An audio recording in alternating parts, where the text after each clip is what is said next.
저는 그래서 오프라인 플래그십 스토어를 좀 얘기하고 싶어요.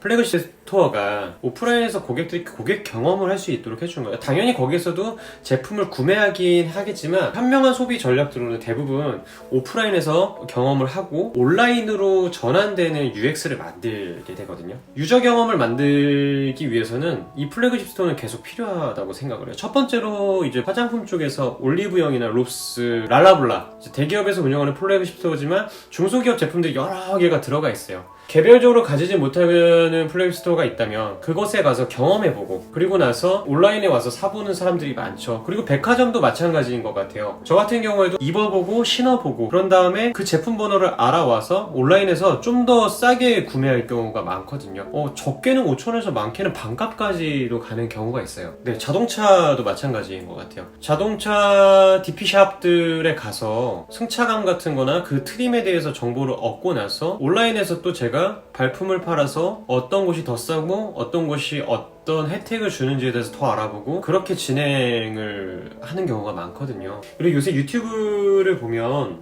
너무나도 많은 정보들이 있어요. 참 세상 살기 좋아진 것 같아요. 정부 지원 산업이라고 공고가 떠도 글로는 잘 알지 못하지만 이미 경험하신 분들이 또 거기에다가 경험을 올리거든요. 그래서 제가 오늘 이미 지났지만 저는 이제 매년 트렌드 코리아를 보거든요.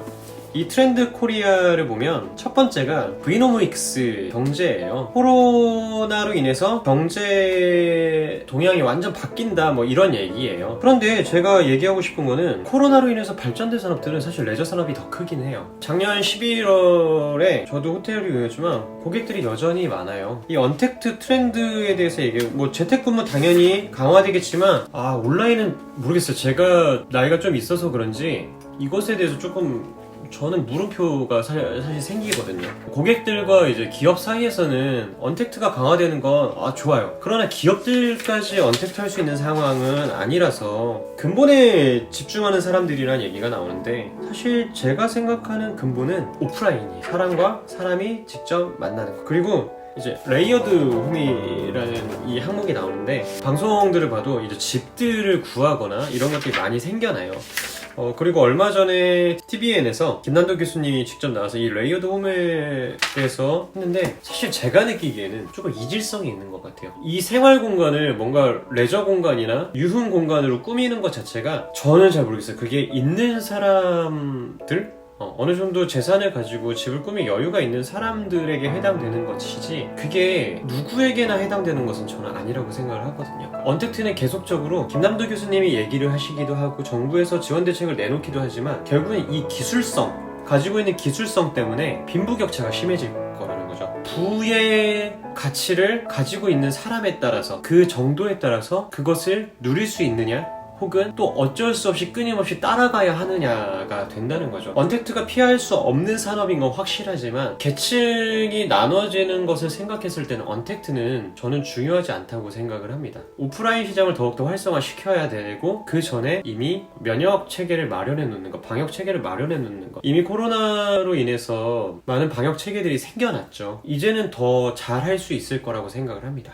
오늘은 이 비대면과 오프라인에 대해서 계속 얘기를 하고 있습니다. 저도 처음에 재택근무하는 것에 대해서 좋았었어요. 근데 재택근무를 하면 일단 첫 번째로는 이 재택근무를 하게 된 건 코로나 때문에 모든 게 정지된 상태였고 집안에 아이들이 있기 때문에 사실 일에 집중하는 게 첫 번째로 너무 힘들었었어요. 그리고 결국에는 카페를 찾아 나서야 된다거나 카페조차도 집합금지 명령이 내려져서 저 같은 경우에는 맥도날드나 버거킹 같은 곳에 가서 일을 하기도 했었어요. 그리고 회의를 하려고 해도 사실 이게 그때그때 이루어지는 회의가 아니라 그리고 1대1로 바로 윗사람과 대화할 수 있는 것들도 아니고 계속해서 전화를 해야 되고 문자를 남겨야 되고 파일을 만들어야 되고 이렇게 하는 것들이 너무 비효율적이라고 생각을 했습니다. 사람과 사람이 만났을 때 결국에는 대면을 했을 때 신속하게 일이 처리되는 것들이 있거든요. 예를 들어 그 사람이 어느 정도 권한을 가지고 있느냐에 따라서 빠르게 일이 진행될 수 있는 거잖아요. 저는 그래서 재택근무가 사실 쉽지는 않았어요. 두 번째로는 이 오프라인 시장은 계속적으로 열망을 하는 것 같아요. 저 같은 경우 이제 아이를 키우고 있지만 집에서 아이를 키우는 게 한계가 있어요. 어린이집조차도 보낼 수 없는 상황이 됐을 때 집에서 놀아줘야 되는데 부모도 다른 일을 해야 되는 시간이 있고 그러다 보니까 이게 조금 지치게 되더라고요. 그래서 저는 집합 명령 금지가 떨어지지 않았던 키즈 카페, 대형 키즈 카페들을 찾기 시작을 했었어요. 포로로 키즈파크나 백화점들에 많이 밀집해 있는 플레이타임 같은 데를 갔었거든요. 겪어보지 않았기 때문에 새로운 것을 했던 어려움은 분명히 존재하는 것 같아요. 그런데 이제는 우리가 코로나를 경험해봤기 때문에 이 다음 스텝은 조금 더 준비가 돼서 인간의 존엄성, 사회적인 동물로서의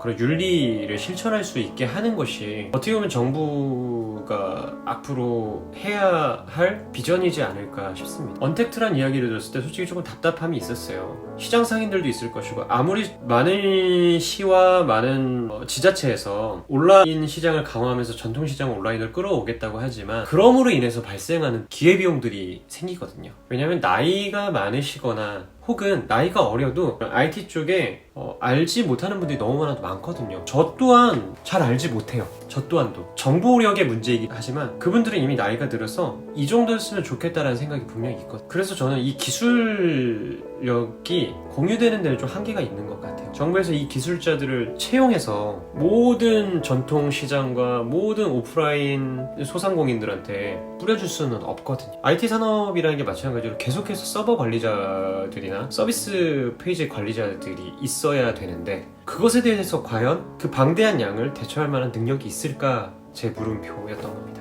오프라인 플래그십 스토어가 있어야 되는 이유는 소비자들의 현명한 소비 시장을 형성할 수 있다는 거예요. 두 번째로는 소비자들의 부담을 조금 더 내린다는 거죠. 두 번째에 대해서 잘 모르시는 분도 있겠지만 이 언택트가 강화될수록 기술력과 장비들이 늘어납니다. 그러면 기업들이 이 기술을 산다고 생각한다거나 내어놓는 게 아니라 소비자들의 소비자 가격을 올리게 됩니다. 소비자들의 소비자 가격을 올리게 되면 자연스럽게 그 부담은 소비자한테 가게 되어 있다는 거죠. 그래서 저는 오프라인 플래그십 스토어를 갖고 있는 오프라인에 어느 정도의 장소나 공간이 공유가 되는 곳들의 서비스, 예를 들어 광고나 문의처들을 넣어주고 섭외가 되고 그걸로 인해서 서비스를 따로 만들게 된다면 저는 적어도 소비자들이 현명한 선택을 통해서 오프라인 플래그십 스토어로 다가올 수 있게 할 수 있다라는 생각을 하고 있거든요. 결국엔 소비자들은 얼마나 많은 가치를 이용하느냐도 중요하지만 얼마나 좋은 양질의 가치를 얼마나 더 저렴하게 싸게 이용할 수 있느냐, 그것이 소비자들의 가장 현명한 대처이고 소비자들의 발걸음이라고 비전이라고 생각을 합니다. 오늘은